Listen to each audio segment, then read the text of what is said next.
السلام علیکم، میری آواز آ رہی ہے اب آپ علیکم کو؟ السلام، جی جی، آپ خیریت سے ہیں انشاءاللہ؟ جی، شکر اللہ کا ٹھیک-ٹھاک۔ میرا نام عمیر ہے اور جی سر، میں ناروے سے ہوں۔ جی سر، سو اللہ آپ کو عزت دے۔ میرا سوال جو ہے تھوڑا-سا آپ نے جو پچھلے بھائی تھے ان کے ساتھ تھوڑا-سا اس بارے میں آپ نے ڈسکس کیا جی، کہ اسلام میں جو آ، حق ہے اس کو ہم کس طرح کیا قانون ہے، کس طریقے سے ہم اس کو چن سکتے ہیں کیونکہ جو اب دوسرے قوانین ہیں جیسے کہ ڈیموکریسی ہے اور ہوں، کمیونزم ہے، سوشلزم ہے اور ہوں، دوسرے ہوں، جو وہ ہیں۔ اگر میرا سوال یہ ہے، میں اسی بات کو آگے لے کے چلوں گا، میرا سوال یہ ہے کہ اگر ہمیں کافروں کے یہ نظام جو دیے ہوئے ہیں یا جو ہوں، اگر وہ ہمیں یہ نظام نہ دیتے، تو آج 2024 میں اگر ہم نے اپنے ملک کا ایک سربراہ چننا ہے، تو کیا کیا طریقہ ہونا تھا؟ کیونکہ خدا 1400 سال پہلے خدا تعالیٰ کو تو یہ پتہ تھا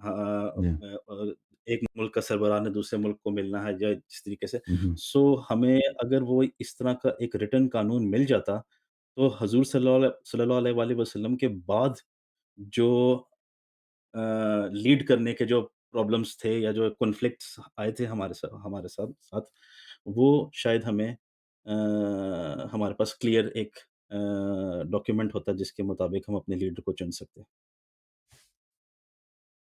دیکھیں اسلام میں جو ہم اسلام کو پہلے ڈیفائن کریں کہ اسلام کس کو کہتے ہیں، ٹھیک ہے نا؟ اسلام اگر ہم کہتے ہیں کہ وہ ریویلڈ ٹروتھ، جو وہ سچ، وہ حقیقت جو اللہ کا میسج ہے، جو کریٹر کا میسج ہے ہمارے لیے، وہ وہ اسلام ہے۔ باقی لوگوں کے جو نظریات ہیں، جو ہم نے خود بنائے ہیں یا علماء نے بنائے ہیں، ان کے اجتہادات ہیں یا ان کے نظریات ہیں، اگر وہ اگر اللہ کے ریولیشن میں ہے تو ریولیشن کو دیکھنا ہوگا۔ یہ بذات خود ان کی اپنی کوئی حیثیت نہیں ہے۔ اگر ہم اسلام کی اس طرح ہم تعریف کریں، اسلام وہ ہے جو اللہ نے بھیجا ہے۔ شیعوں کے نزدیک جو اللہ نے میسج بھیجا ہے وہ رسول اللہ صلی اللہ علیہ وسلم کی سنت ہے اور اہل بیت علیہ السلام کی سنت ہے، اور ہمارے جو مسلمان بھائی ہیں وہ اہل بیت علیہ السلام کو نہیں مانتے، کہتے ہیں اللہ اور رسول صلی اللہ علیہ وسلم۔ اگر ہم اسلام کو اس طرح ڈیفائن کریں تو اس میں حکومت کے متعلق جو نظام ہمیں ملتا ہے تو لازمی جو امامت واضح طور پہ ملتا ہے کہ رسول اللہ صلی اللہ علیہ وسلم نے اپنے بعد ساری اتھارٹی، اس میں سے پولیٹیکل لیڈرشپ بھی ہے، اہل بیت علیہ السلام کو دی ہے۔ اور اس کے علاوہ جو ہمارے جو بھائی ہیں وہ ان کے نزدیک آ، خلفاء کو دی ہے، لیکن وہ ڈیفائن نہیں ہے کہ وہ خلفاء کہاں سے آئیں گے، رولرز کو، اور وہ بہت براڈ ان کو اختیارات دیے کہ جس طرح وہ چاہیں، جس طرح چاہیں وہ رول کریں، اور یعنی فائنانس ان کے ہاتھ میں، ملٹری ان کے ہاتھ میں، اور پورا جو کرمنل جسٹس سسٹم ہے ان کے ہاتھ میں ہے۔ وہ کسی جگہ پہ لڑائی کرنا چاہیں، وہ کسی کو، سب کو طاعت واجب ہے ان کے ساتھ، یعنی اگر وہ دنیا کو فتح کرنا چاہیں تو طاعت واجب ہے ان کے ساتھ، اور وہ ظلم بھی کریں تو کوئی بات نہیں، آپ کو صبر کرنا ہوگا۔ لیکن یہ خلفاء کہاں سے آئیں گے یہ نہیں معلوم، صرف اتنا معلوم ہے کہ یہ قریش سے ہوں گے۔ اب یہ کیسے چوز ہوگا، یہ کوئی حدیث وغیرہ کچھ بھی نہیں۔ تو لیکن یہ اگر اگر ہم، ہمیں لیکن ہم، اگر ہمیں یہ جو انگریزوں کا یا کافروں کا جو نظام ہے، ہم۔ ڈیموکریسی اور کمیونزم، اگر یہ انہوں نے ہمیں نہ دیا ہوتا، تو آج 2024 میں مسلمان کس طرح رہ رہے ہوتے؟ کس نظام کے تحت رہ رہے ہوتے؟ کون ہمارا سربراہ ہوتا؟ تو یہ جو وٹ ایف کا جو کوشچن ہے نا، یہ وٹ ایف کو کہاں سے لیں گے؟ اگر وٹ ایف کو وہاں سے لے لیں کہ اگر مسلمان واقعا رسول اللہ صلی اللہ علیہ وسلم کی اتباع کرتے، پیغمبر صلی اللہ علیہ وسلم کے بعد، یعنی امامت غصب نہ ہوتا، امیر المومنین علیہ السلام کی سپورٹ ہوتی اور امیر المومنین علیہ السلام کی حکومت بن جاتی، تو یہ واضح ہے کہ امیر المومنین علیہ السلام وہی کام کرتے جو امام مہدی علیہ السلام آخر میں کریں گے، یعنی پوری دنیا پہ اسلام کا بول بالا ہوتا، اور یہ نیشن اسٹیٹس بنتے ہی نہ، اور یہ اور یہ پالیٹکس کا بھی جو سسٹم ہے یہ ہوتا ہی نہیں، یہ دنیا صرف ایک ہی ملک ہوتا، سب بھائی ہوتے، سب مسلمان ہوتے، سب کہاں پہ کسی پہ ظلم نہ ہوتا، اور کہیں پہ جہل نہ ہوتا، اور کوئی کسی دنیا میں کسی قسم کا کرائم بھی نہ ہوتا۔ لیکن ابھی فی الحال اب اگر وٹ ایف کو ابھی سے لے لیں، اگر ہمارے پاس انگریزوں کا نظام نہ ہوتا تو کیا ہوتا؟ اگر انگریزوں کا نظام نہ ہوتا ہمارے پاس، تو اللہ جانتا ہے کہ یہ مسلمان، دیکھیں مسلمانوں کے اگر آپ تاریخ میں دیکھیں تو ایسا نہیں کہ مسلمانوں کے پاس پولیٹیکل تھاٹ نہیں ہے، مسلمانوں کے پاس پولیٹیکل تھاٹ ہے، لیکن وہ اپنی بنائی ہوئی ہے، وہ کوئی قرآن و سنت سے نہیں ہے۔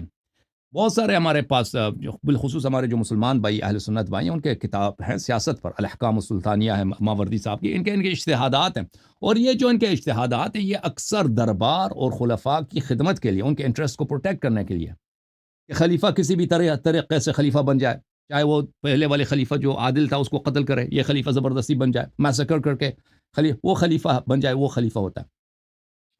لیکن شرعی لحاظ سے اگر ہم دیکھیں تو اب یہاں پہ سب مسلمانوں کو اس بات کا اعتراف کرنا چاہیے، اگر ہم اسلام کا ڈیفائن، اسلام کیا چیز ہے؟ اسلام یعنی اللہ کی جانب سے جو کچھ آیا، یعنی قرآن سنت، اس میں ایک بہت بڑا وائڈ ہے۔ امامت کو اگر آپ سائڈ پہ رکھ دیں، شیعہ مذہب کے چلے پہلے ہم میں اہل سنت کے مذہب کے مطابق بات کرتا ہوں، پھر شیعہ مذہب کے مطابق۔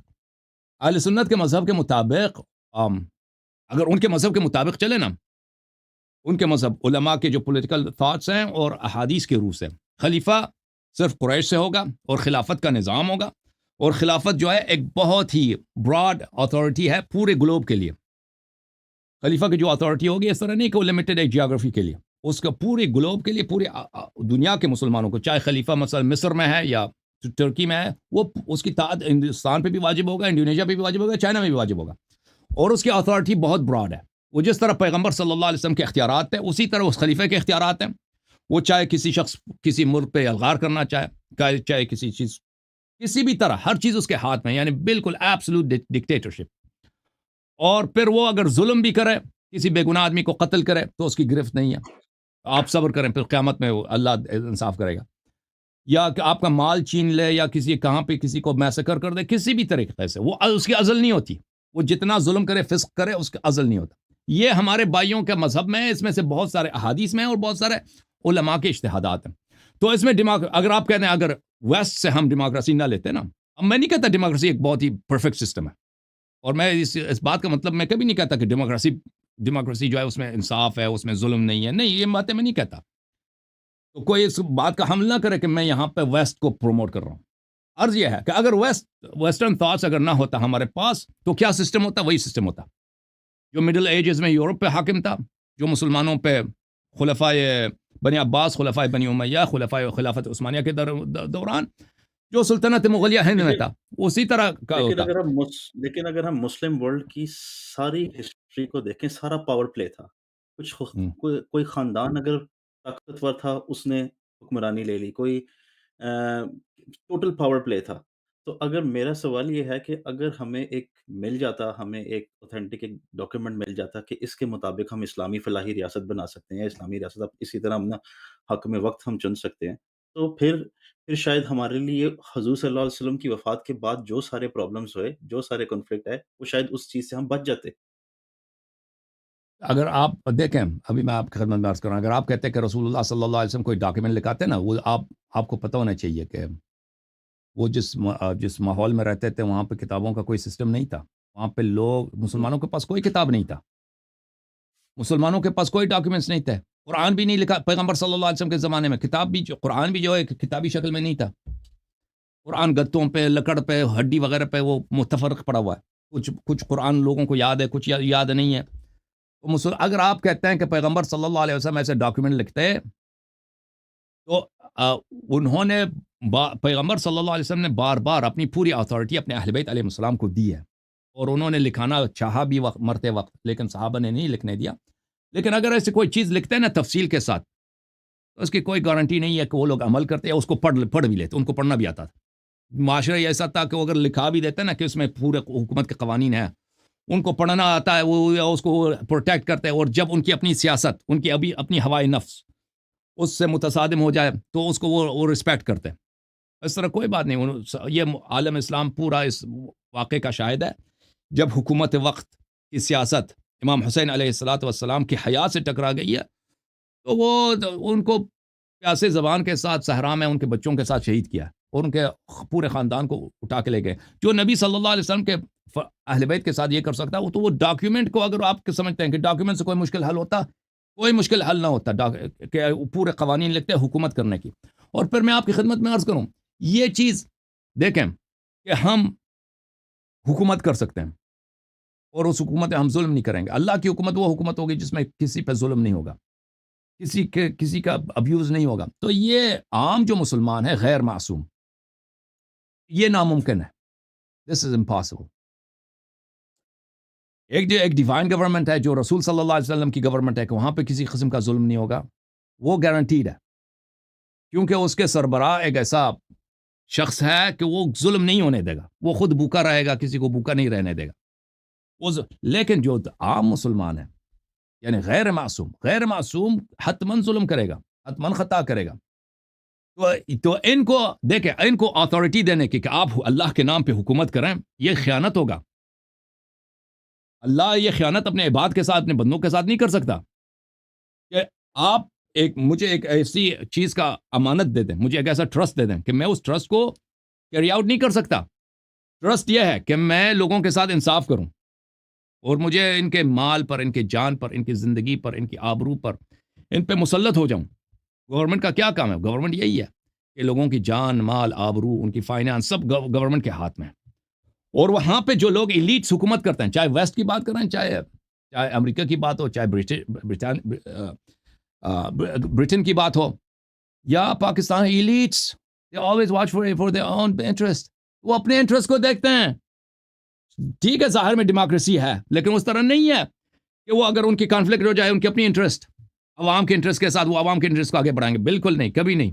وہ اپنے انٹرسٹ کو، ہر پولیٹیشین، ہر شخص، اس نے اپنے انٹرسٹ کو دیکھنا ہوتا ہے.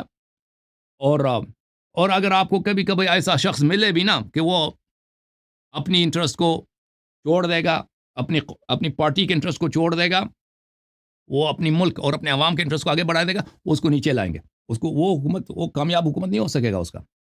تو عرض یہ ہے کہ غیر معصوم، دیکھیں یہاں اللہ تعالیٰ نے یہ جو حکومت کی جو امانت ہے، جو ٹرسٹ ہے، اس کو صرف اور صرف معصوم کو دیا ہے. معصوم کون ہے؟ رسول اللہ صلی اللہ علیہ وسلم، اور اس کے بعد ائمہ طاہرین علیہ الصلوۃ والسلام. اس لیے ان کے علاوہ کسی اور کو نہ حکومت کے قوانین کا پتہ ہے، اور نہ کسی کو یہ کسی حدیث میں، قرآن کی آیت میں کہ فلان شخص کو حکومت بنا دے، کچھ بھی نہیں ہے. صرف اس کو ہے جس کے پاس عصمت ہے، وہی حکومت کر سکتا ہے اللہ کے نام پر. اور اللہ کی حکومت ایسی حکومت ہوگی کہ بالکل جو پورا ورلڈ ہے، یہ دنیا ہے، یہ پیراڈائز بن جائے گا. اس میں نہ جہل ہوگا، نہ کسی قسم کی ظلم ہوگی، نہ کسی قسم کی تلفی ہوگی، نہ غربت ہوگا. وہ اس موجودہ ایلیٹس کی حکومت میں، چاہے ڈیموکریسی ہو، چاہے سعودی عرب جیسا ڈکٹیٹرشپ ہو، ان سسٹمز میں اس کا حاصل ہونا ناممکن، امپاسبل ہے. جی سر. پھر یہ ہم کہہ سکتے ہیں کہ اسلام ایک مکمل ضابطہ حیات ہے. مثلا اسلام میں اسلام حقیقت میں ہے جو ہمیں پہنچا نہیں. جو اسلام ہمارے پاس سے کمپلیٹ نہیں ہے، جو اسلام رسول اللہ صلی اللہ علیہ وسلم کے پاس ہے، اہل بیت علیہ السلام کے پاس ہے، اس کے پورے انسٹرکشنز ہمارے پاس نہیں ہے، وہ مکمل ہے. جو ہمارے پاس سے نہیں، بہت ساری چیزیں ہمیں نہیں معلوم، اس کے انسٹرکشنز کیا، اس کے ڈائریکشنز کیا، رولز کیا. اوکے، ایک سوال اور میرا ہے.